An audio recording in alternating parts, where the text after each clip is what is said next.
Lá no Congresso de Santa Catarina, vocês sabem que o Marcelo Brigadeiro já mora em Santa Catarina, sei lá, mais de 10 anos. Não, tranquilamente mais de 10 anos, talvez uns 15 anos pelo menos.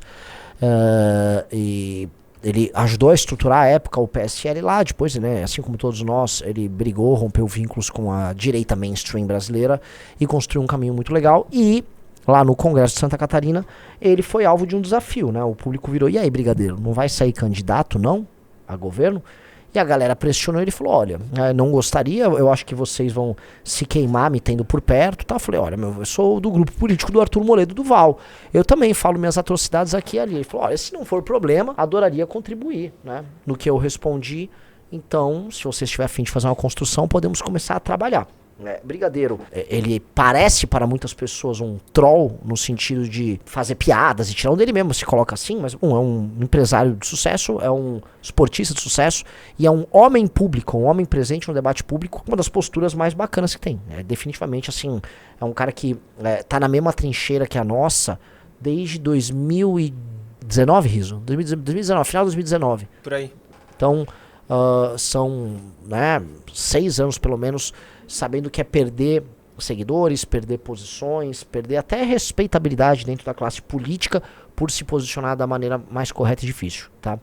E eu queria ouvir, porque disse que ele gravou um vídeo, vamos ouvir aí o Brigadeiro, que tá pleiteando, foi convidado, na verdade, né, ser pré-candidato, vou colocar aqui nos termos corretos, e deu alguma declaração, eu não vi ainda a declaração, vamos ver. Pessoal, like na live, vamos ouvi-lo. O pessoal do MBL tem muito carinho por mim, eu fico muito grato por isso. E aí eu falei, cara, olha, primeiro, o que aconteceu até hoje foi só uma sondagem, não teve nenhum convite oficial e tudo.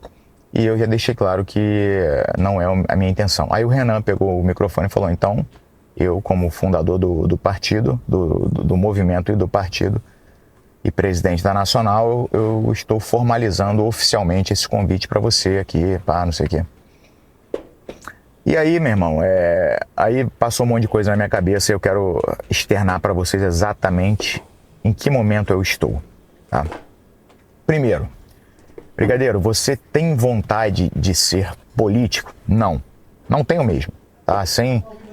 Lá no passado eu já tive vontade, já pensei, cara, ia ser muito legal eu ser um deputado federal ou um senador e poder descer o aço naqueles caras todo dia, pegar aquela tribuna lá e rebentar aqueles caras, arregaçar eles, vai ser muito maneiro.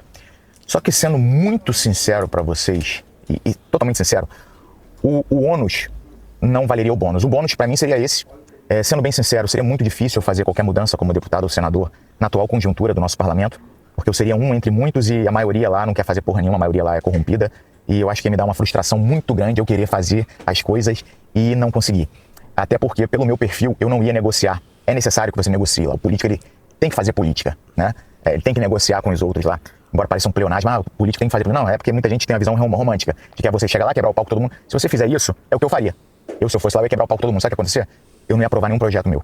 E aí eu ia ficar lá recebendo, sem fazer nada de valoroso, de fato, e ia me sentir um merda.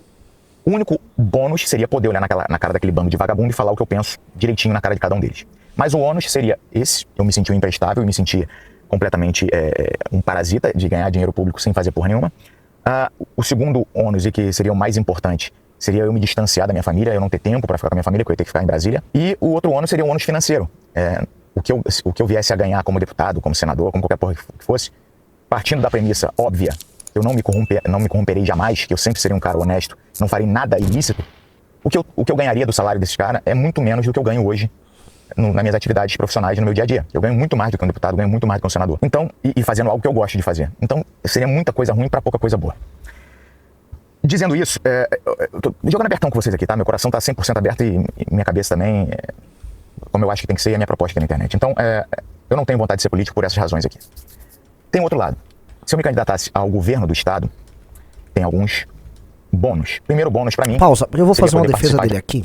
Porque o cara botou, que papinho, e o Kim faz diferença, imagina com mais pessoas. Porque o Brigadeiro tá contando assim, ó, se eu fosse lá, eu falaria coisas na cara desses políticos, e eu perderia a paciência e tal. E muitas pessoas, conheço, muitas pessoas que têm essa sensação de indignação, elas adotam uma postura visceral. Depois eles veem que se a postura visceral permanecer, eles vão ser caçados. O maior exemplo foi o Arthur. O Arthur foi eleito com essa premissa dele. Então o Arthur virou um fiscal que via todas as divididas e ele entrava na dividida para defender especialmente uma tese de austeridade fiscal, né? Seja no orçamento do estadual, seja no orçamento da própria Assembleia. O que a gente aprendeu com o tempo é que um trabalho mais construtivo como o do Kim, ou como o do Guto hoje, a gente dá um exemplo, ou eu posso botar também o trabalho do Ítalo, ele tende a ser mais efetivo.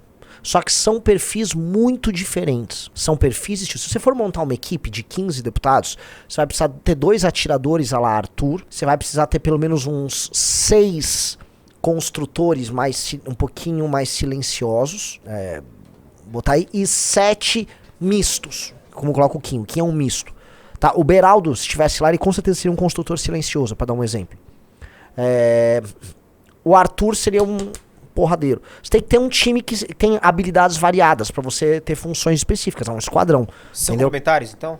Hã? São complementares. São completamente complementares. Um time são complementares. Então, quando você é eleito com um time, você vai ter funções diferentes. Então você vai ter que montar uma estratégia. Tipo, sei lá, vamos supor que o Arthur e o Brigadeiro viram deputados, pra dar um exemplo. Os dois vão arrumando a briga, geram o problema, aí vai um Beraldo conversar, não, vem aqui, beleza, você vai tirar o projeto de pauta, mas a gente vai fazer isso, tal, aí tá, entendeu? E enquanto isso, você vai mandar esse projeto, na verdade, pra aquela comissão, quem tá cuidando é o Kim e o Matheus Batista, entendeu?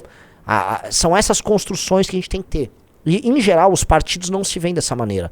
A gente sabe que quando a gente puder atuar em equipe, ferrou. Então eu vou discordar do Brigadeiro no sentido de que uma pessoa com postura combativa de briga, não estando sozinha, ela adequada a uma estratégia de todo, faz sentido. Faz sentido. Voltando agora ele tá indo falar de governo, vamos lá. Mas você acha que é fácil, por exemplo, você tá lá andando todo dia no Congresso Nacional, você cruza com um delegado Caveira, você fala, olha que bacana. Não é. Assim, se você não tem estômago, você fica muito puto.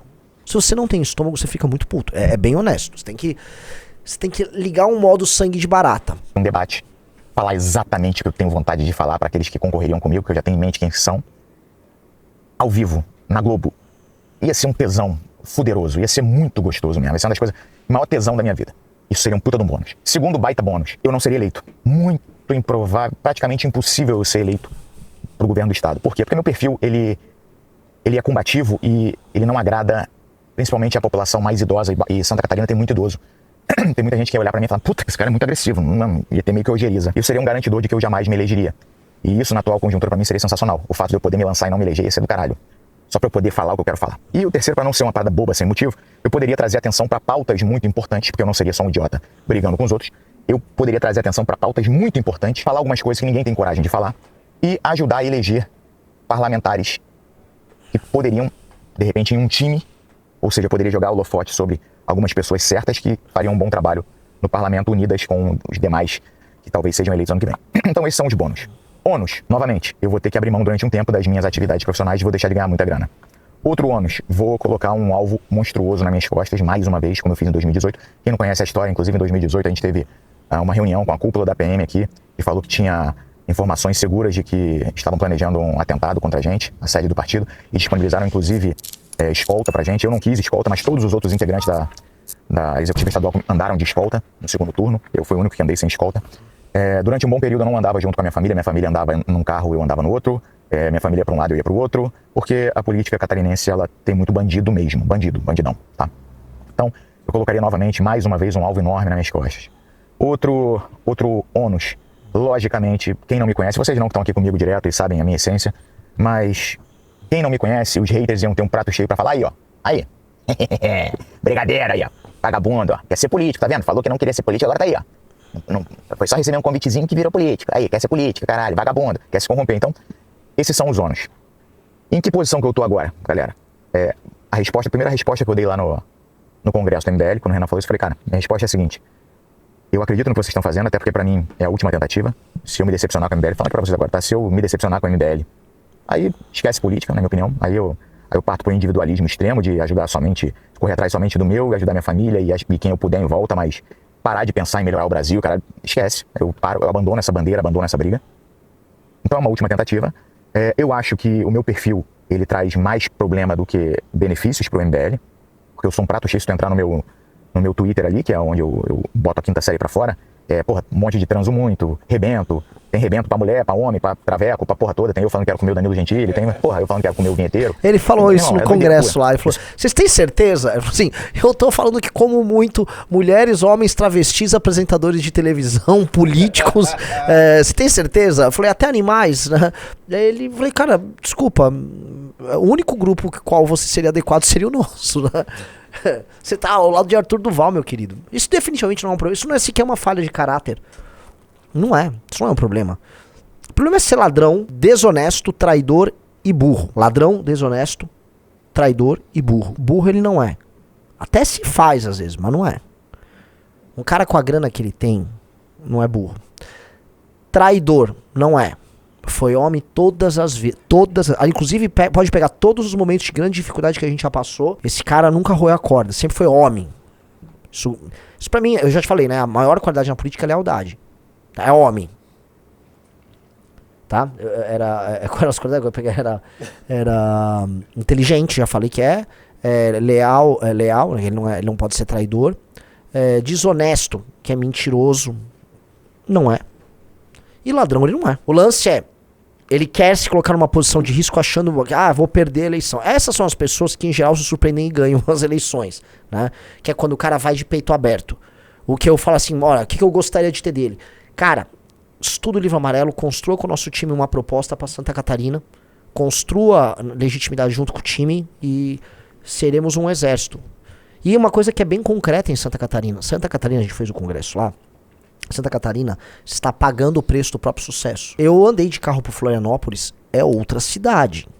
O Brasil migrou pra lá e o Brasil trouxe problemas pra Florianópolis. O Brasil vamos ser claro, eu vi morador de rua, não tinha morador de rua lá. Entendeu? Houve uma mudança demográfica que vai ter consequências. Já tem a formação de favelas em Florianópolis. Como lidar com isso? Como é a relação de Santa Catarina com o Pacto Federativo? Precisa um governador falar o que precisa ser dito sobre esse tema. Ninguém tem coragem. Ninguém tem coragem de falar o seguinte, se você mandou o seu morador, o Helder Barbário, você aí do Pará, se você mandou um morador de rua, não digo que ele botou no busão, mas se o estado do Pará mandou um morador de rua, e aí Santa Catarina vai ficar com todo o custo de assistência, o governo do Pará tem que pagar. Ou não tem? Ou virou várzea. Porque o sistema de estímulos no Brasil é o seguinte, quanto mais pobre e mal administrado for um estado, mais dinheiro proporcionalmente ele recebe. Isso é em várias áreas de educação, é assim. Se uma escola vai mal, ela recebe mais dinheiro. Supostamente está compensando, que é uma loucura. E aí esses caras administram mal, roubam o próprio estado e a população migra para os outros estados. Em geral, vai uma mão de obra pouco educada. Em geral, às vezes, vai uma pessoa que nem tá pronta para nada. Um cara que tá perdido na vida, diz, conheço um primo que foi pra lá, vai, não tem onde morar, fica na rua, e fica todo o custo social. Curitiba são 35 mil pessoas migrando pra Curitiba todos os anos. Curitiba vai favelizar. Curitiba, que tem escolas públicas decentes, um sistema de saúde decente, tá começando a engripar, e vai engripar. É o custo social de ter sucesso. E aí as pessoas migram, normalmente hoje da região norte e ainda alguns lugares do nordeste. Cara, isso gera um custo social. Esse custo social só fica pro estado que deu certo. É isso. O nosso pacto federativo é cara com uns então com a cara e os outros com... Não pode ser que todo o sistema de incentivos da política brasileira tenha sido construído de modo a fazer com que todo mundo que administre mal um município ou um estado se dê bem. É ridículo. É o pior sistema de incentivo que você jamais conseguiria administrar uma empresa com o sistema de incentivo da política brasileira. Mas na política brasileira é isso. Se você administra o Piauí, que é o lugar dos mais mal administrados do Brasil, analfabetismo rampante, crime rampante, falta de saneamento básico, maior parte das pessoas vivendo de assistência de auxílio, ou seja, inexistência de um setor privado pujante. Aí você tem ministro do Supremo, vindo do Piauí, o político hoje mais influente do Brasil, Ciro Nogueira, é do Piauí, 3 senadores, dinheiro a dar com pau, pelo Pacto Federativo. Se você pegar ali aquela lista dos estados que mais devem e mais recebem lá pra União, vocês vão pegar, não devem, né, mas sim, no Pacto Federativo quem recebe mais, o Piauí tá super tranquilão, porra. É isso o sistema de incentivo? Aí a população vive mal e vai embora. Aí o custo social fica lá para as prefeituras de cidades pequenas que estavam funcionando. Só que falar essas coisas é politicamente incorreto. Mas eu tô cagando em ser politicamente incorreto. Olha lá, o 4º estado mais beneficiado no Pacto Federativo é o Piauí.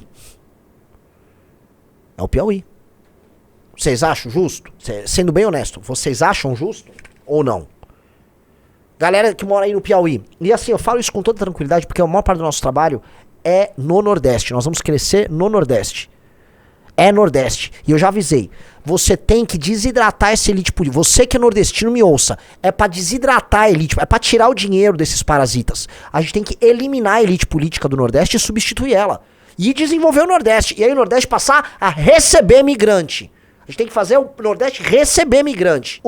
Agora, o modelo atual, em que os governantes do Nordeste são premiados por mal administrar seus lugares e enviar a população para outros estados, definitivamente esse modelo é uma bosta. Esse modelo é ruim para todo mundo. Isso aí vai ser printado, vai ser jogado em tudo que é jornal aqui de Santa Catarina. O candidato ao governo do estado aqui, ó, é um promíscuo, é um homossexual, enrustido, só vão falar uma porra de coisa. E eu disse isso e ainda disse, e mais, eu prefiro ajudar vocês a achar uma pessoa certa, mais indicada para concorrer. Mas, contudo, todavia, se não tiver outro caminho, talvez eu considere essa opção. E, galera, sinceramente, isso aqui é algo que eu acho que a minha família é totalmente contra, e eu entendo completamente. Meu advogado é completamente contra, eu entendo completamente. O meu racional é completamente contra. O meu coração é um pouquinho a favor, pelos motivos que eu já falei.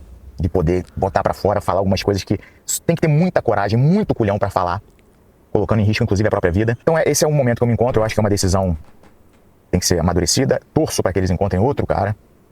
Mas é algo que eu não... Era 100% descartado. Hoje, acendeu uma fagulhinha dentro de mim, tá? Acenda a fagulhinha, brigadeiro. Vou falar uma coisa sobre isso, tá? Essa primeira eleição é muito importante que a gente... Mais do que se considera... Renan, o que vocês vão fazer pra passar a causa de barreira? Eu já falei, não vou vender a mãe pra passar a causa de barreira.